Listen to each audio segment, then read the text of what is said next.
My boss called me worthless, so I exposed his darkest secret. I never thought I'd hear it with my own ears. Not that I ever expected anything different, but still, hearing it, knowing the words had actually left his mouth, that was something else entirely. It's one thing to suspect, to infer from the way someone looks at you, the way their lips tighten when you speak, the way they never quite meet your eyes. But to have it confirmed, to hear my own boss, the man I'd worked under for 7 years, call me a worthless. Well, let's just say it left a mark. It was Adrian who sent it to me. A video clip, short, no context, no warning. Just my phone buzzing during my lunch break. A simple notification from Adrian. Thought you should see this. At first, I didn't know what to make of it. I was sitting at my usual spot in the park across from the office, on that same weathered wooden bench I always chose because it gave me a perfect view of the city skyline.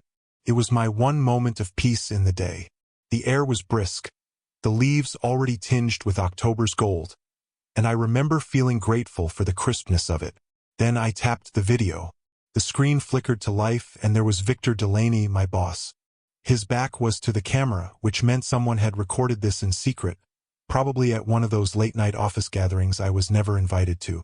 His voice was unmistakable, though, sharp and dismissive as always. "Eric? He's a worthless sack of—" He chuckled, shaking his head as he took a sip of whatever drink he had in his hand. "I don't even know why I keep him around. The guy has the ambition of a houseplant." Laughter followed. Familiar laughter. I recognized the voices, some of my coworkers, the very same people who exchanged pleasantries with me in the mornings, who sent friendly emojis in emails. They laughed. Not uncomfortably, not awkwardly, but fully, like they agreed. Like it was some inside joke I had just been let in on, too late to laugh along. I closed the video. I didn't respond to Adrian. Instead, I sat there, staring at the skyline, feeling my heartbeat in my throat. 7 years. 7 years at Delaney and Finch. I wasn't the best employee. God knows I wasn't. But I showed up. I worked late when I had to. I kept my head down, did my job. And this was what I got in return. For the rest of the day, I drifted through the office like a ghost. I heard my name called once or twice, but the sound barely registered. I went through the motions, staring at my computer screen, pretending to work. The words played in my head on a loop. A worthless sack of... I typed out an email, then deleted it. I opened my resignation letter template, but my fingers wouldn't move. Quitting wasn't an option. Not now. I had rent to pay. I had no safety net. It wasn't like I had some grand career waiting for me outside these walls. But God, the thought of walking past Victor's office, of seeing those same coworkers, of pretending like everything was fine, it made my skin crawl. I was still staring blankly at my screen when Adrian leaned against my desk. "Hey," he said in a low voice. "You see it?" I nodded, swallowing against the lump in my throat. "Yeah. Thought you should know," he murmured, his tone unreadable. "It's messed up."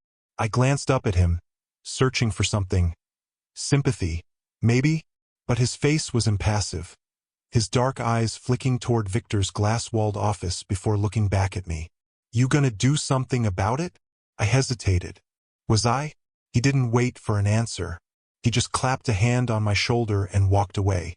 I sat there for a long time after that, staring at the screen, my fingers motionless on the keyboard. The office buzzed around me, phones ringing, printers whirring, the hum of quiet conversations. And all I could think about was that video, the laughter, the certainty in Victor's voice when he said those words. Worthless. I was still sitting there when the clock hit 6, and the office began to empty. People said their goodbyes. Some even nodded at me as they passed, unaware of the storm raging inside me. Eventually, I forced myself to stand, to gather my things, to go home. But home didn't feel like home that night. My one-bedroom apartment in Brooklyn suddenly felt too small, the walls too close. I kept replaying the moment over and over, picturing their faces, imagining what they were saying when I wasn't around. I tried to sleep, but the words clung to me like a second skin, refusing to let go. Somewhere around 3 a.m., I made a decision. I wasn't going to quit, but I also wasn't going to let this go. Victor Delaney thought I was worthless? Fine. Let him think that. But I was about to prove him wrong in a way he'd never see coming. I just didn't know how yet. I spent the rest of that week walking through the office in a fog, caught between anger and something deeper, something I didn't want to name. Every interaction felt different. Every glance in my direction carried weight it hadn't before. I wondered how many of them had been there that night. How many had laughed? How many had agreed? The video had shown only Victor, but the voices in the background, they haunted me. The worst part was how nothing had changed for them. They went about their days, answering calls, sending emails, holding meetings, while I felt like I was trapped in a body that no longer belonged in this space. I had worked too long to be discarded like this, but if I let them see how much it affected me, then maybe they were right. Maybe I was worthless. And so, I forced myself to act normal, to perform my role, to keep showing up.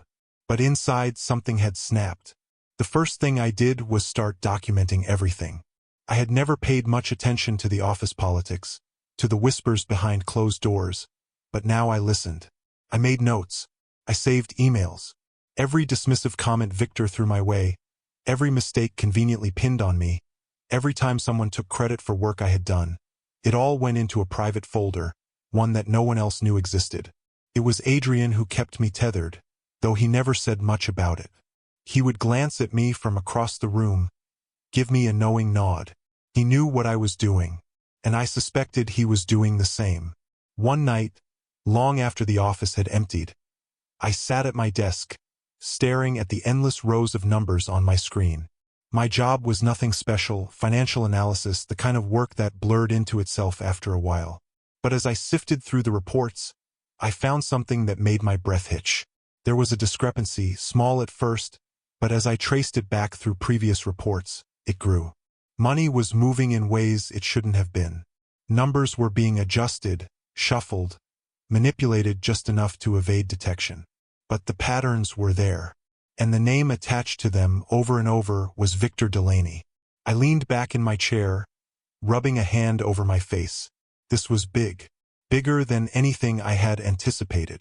It wasn't just a matter of him being an arrogant, power-hungry executive, it was fraud. And if I had found it, that meant I wasn't the only one who could. I stared at my screen for what felt like hours, debating what to do. If I took this to HR, they would bury it. If I went to the board, they might cover for him. Victor wasn't just any executive.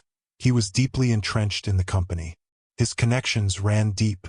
And I was just another nameless employee, someone whose absence wouldn't even cause a ripple. But that was the difference now. I refused to be nameless. I refused to disappear quietly. Over the next few days, I gathered more evidence. I worked late, combing through files, cross-referencing figures, piecing together the full picture. It was meticulous, exhausting work, but I couldn't afford to miss a single detail. If I did this, I had to do it right. The weight of it settled in my bones. The knowledge that I was standing on the precipice of something that could destroy Victor, or destroy me. He had the power, the influence. I had the truth. I thought about the years I had given to this place, the time I had wasted believing that hard work was enough, that loyalty meant something. But loyalty meant nothing to men like Victor. People like me, we were just cogs in the machine, disposable, replaceable, until we weren't. The night I finished compiling my report, I sat alone in my apartment, staring at the flash drive in my hand. It felt heavier than it should have, as if it carried the weight of every insult, every dismissal, every time I had been made to feel small. I turned it over in my palm, knowing that this was the moment, the decision that would change everything. I took a deep breath and reached for my phone. It was time to see just how worthless Victor Delaney thought I was now. I didn't sleep that night. I sat on the edge of my bed, staring at the flash drive on my nightstand, feeling the weight of what I was about to do. My mind played out every possible scenario. Would Victor see this coming?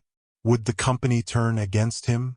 Or would I be the one who ended up discarded, blacklisted? Another cautionary tale of someone who didn't know their place.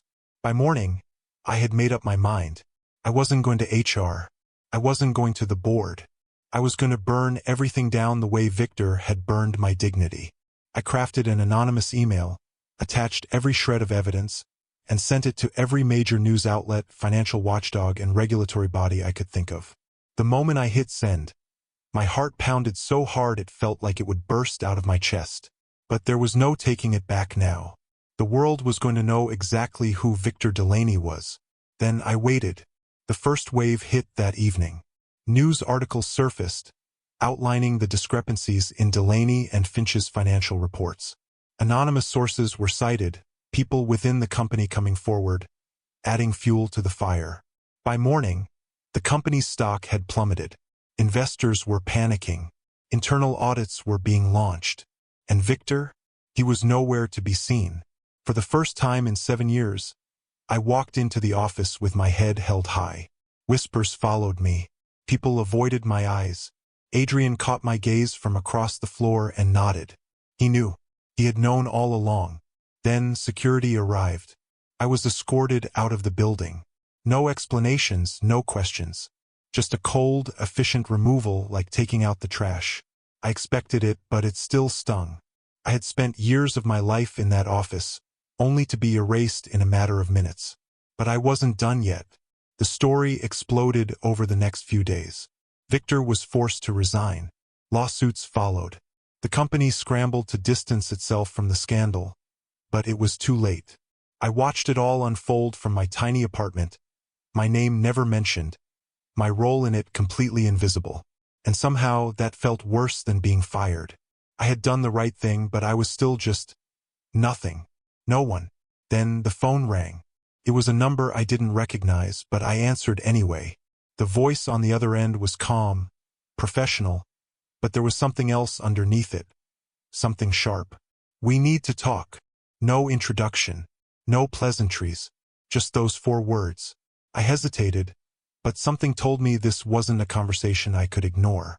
The address they gave me led to a sleek office building in Manhattan, the kind of place where real power operated in the shadows. When I arrived, a woman in a gray suit greeted me. She led me through a series of hallways, past doors that looked identical but somehow felt different, each one a gateway to something bigger than I could imagine. Finally, she stopped outside an office and gestured for me to enter. Inside, a man sat behind a massive desk, his expression unreadable.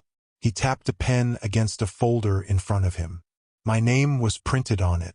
"You did something interesting," he said, "and now we have an offer for you." I didn't breathe. An offer? He leaned forward, clasping his hands. "You proved you can find things most people overlook, that you're willing to do what it takes." He gestured to the folder. "There's more out there, bigger than Delaney and Finch, and we need people like you to find it." I felt the ground shift beneath me.